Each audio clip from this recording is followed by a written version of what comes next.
ஒரு ஊர்ல ஒரு விவசாயி இருந்தாரு. அவருக்கு 3 மகன்கள் இருந்தாங்க. ஒருத்தன் பேரு கென். அவன் ரொம்ப திறமைசாலியா இருந்தாலும் சோம்பேறி இருந்தான். அடுத்தவன் பேரு ஜின். அவன் நல்லவனா இருந்தாலும் பயந்தாங்கோலி இருந்தான். ஆனா 3வது மகன் ஜான் எல்லா திறமையும் உள்ளவனா இருந்தான். ஒரு நாள் அந்த விவசாயி அப்பா அவங்க 3 பேத்தையும் கூப்பிட்டாரு.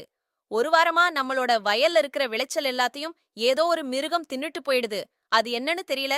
எந்த காலடி தடமும் கண்டுபிடிக்க முடியலன்னு சொன்னாரு. அத கேட்ட 3 மகன்களுக்கும் ஒரே ஆச்சரியமா போச்சு.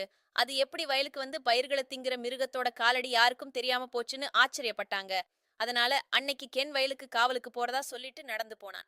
அவன் ராத்திரி காவல் இருக்கும்போது ஏதோ மிருகத்தோட சத்தம் அவனுக்கு கேட்டுச்சு. உடனே பயந்து போன கென் வேகமா வீட்டுக்கு ஓடி வந்துட்டான்.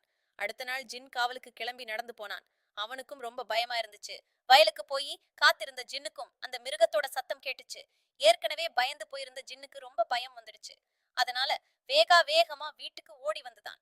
ஜின் வீட்டுக்கு வந்த ஜின் கிட்ட விஷயத்தை கேள்விப்பட்ட தைரியசாலியான ஜான் நான் அடுத்த நாள் போய் அந்த மிருகத்தை கண்டுபிடிக்கிறேன்னு சொன்னான். மறுநாள் வயலுக்கு போன ஜான் அந்த மிருகத்தோட சத்தம் கேட்டதும் அந்த மிருகம் சத்தம் எங்க இருந்து வருதுன்னு பார்த்து அங்க மெதுவா நடந்து போனான். அங்க ஒரு வெள்ளை கலர் மாய குதிரை வயல்ல இருக்கிற பயிர்களை எல்லாம் சாப்பிட்டுக்கிட்டே இருந்துச்சு. அதை பார்த்த ஜான் மெதுவா அது கிட்ட போய் அதை தொட்டான். குதிரை அவனுக்கு லேசா தலையை ஆட்டுச்சு. அதனால ஒரு கரும்பை எடுத்துக்கு அதுக்கு சாப்பிட கொடுத்தான். உடனே அந்த மாய குதிரை ஒரு பித்தளையில செஞ்ச கவசத்தை அவனுக்கு பரிசா கொடுத்துட்டு ஓடிடுச்சு.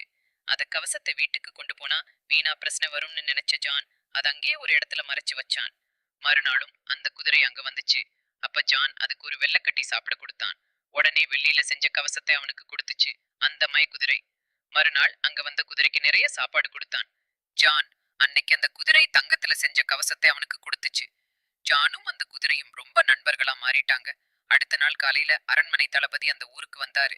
அரசரோட மகளான இளவரசிய ஒரு சூனியக்காரி பக்கத்துல இருக்கிற கண்ணாடி மலை மேல கொண்டு போய் விட்டுடுச்சு. யாராலையும் அவளை காப்பாத்த முடியல. அவளை பத்திரமா கூட்டிட்டு வரவங்களுக்கு அரசர் பரிசு கொடுப்பாருன்னு சொன்னாரு அந்த தளபதி. போய் மெதுவா மேலே ஏற பார்த்தான்.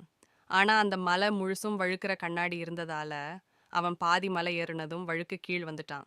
உடனே ஜின் அந்த மலை மேலே ஏற ஆரம்பிச்சான். அவனாலையும் அந்த மலை மேலே முழுசா ஏற முடியல. ஆனா ஜான் அந்த மந்திர குதிரையை கூப்பிட்டு அது மேல அந்த குதிரை கொடுத்த பித்தளை கவசத்தை போட்டுக்கிட்டு வேகமா ஓடி அந்த கண்ணாடி மலை மேலே ஏற ஆரம்பிச்சான். பாதி தூரம் ஏறுனதும் அந்த குதிரைக்கும் கண்ணாடி கால் வழுக்கிடுச்சு. அப்படியே குதிரையோட ஜான் கீழே விழுந்துட்டான். உடனே அந்த மாயா குதிரை அவனுக்கு கொடுத்த வெள்ளி கவசத்தை எடுத்து போட்டுக்கிட்டு திரும்பவும் மலை மேலே ஏற முயற்சி செஞ்சான் ஜான். இந்த தடவை முக்காவாசி கண்ணாடி மலை மேலே ஏறினதும் குதிரைக்கு கால் வழுக்கிடுச்சு. அதனால் அவனும் குதிரையும் கீழே விழுந்துட்டாங்க.